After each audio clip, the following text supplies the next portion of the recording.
Thanks for joining us. I'm Paula Ebben with a WBZ News update. New video shows how the driver, who's accused of hitting and killing an off-duty police sergeant, ended up on the wrong side of the highway. Kioma Duarte is accused of causing the crash that killed Endicott College Police Sergeant Jeremy Cole early Thanksgiving morning. Now, this surveillance video from the New Hampshire Liquor Commission rest area in Hampton shows a white Tesla driving in the correct direction on I-95 before doing a loop through the parking lot, but then getting on in the wrong direction. And then about 20 miles later down the road in Newbury, Massachusetts, the car crashed head-on with Sergeant Cole's SUV.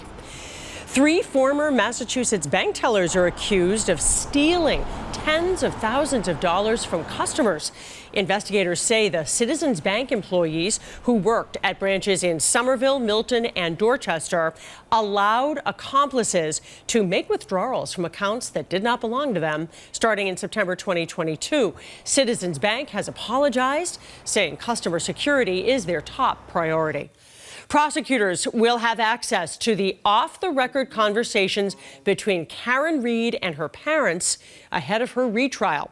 A judge just approved the state's motion to review audio recordings and notes from 2 separate media interviews.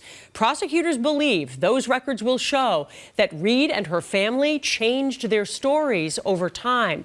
Reed's first murder trial ended in a hung jury. Her retrial is scheduled for next month.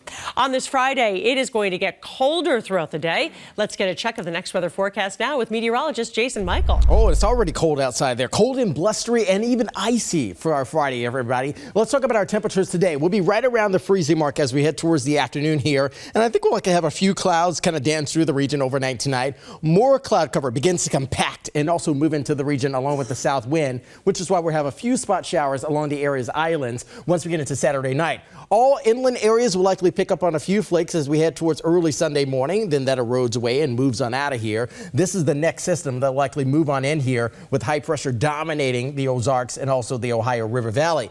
As we look towards the sort of bigger picture here in terms of this system, most of the heavier snow showers will be outside of the region up into the Green and also the White Mountains. So if you're going north later on this weekend, you'll definitely get a little bit of fresh powder. Mid to low 40s expected Sunday as well as Monday, and then we sort of turn on the rain machine and look at this as it unfolds. Early Monday, we get rid of that weekend system, and then another one darts on in. Heavy snow is going to be moving into portions of southern Canada. Meanwhile, this area of low pressure will pull in some scattered rain showers, maybe a little bit of mixed precipitation, and then another one begins to develop and move on in. This will likely be widespread rain from the Carolinas up to north through the DMV, New York City, Philadelphia, and eventually landing in Boston. And Wednesday, likely going to be a little bit of a rain out for several people here in the region. A spot shower chance is possible at the tail end of our 7-day forecast. We'll still likely be in the lower 40s, but again, heading into next week, milder air develops along with that push of rain. 40s as far as Monday and Tuesday, 50s expected on Wednesday, Paula. Jason, thanks. This has been a WBZ News Update. Have a great Friday.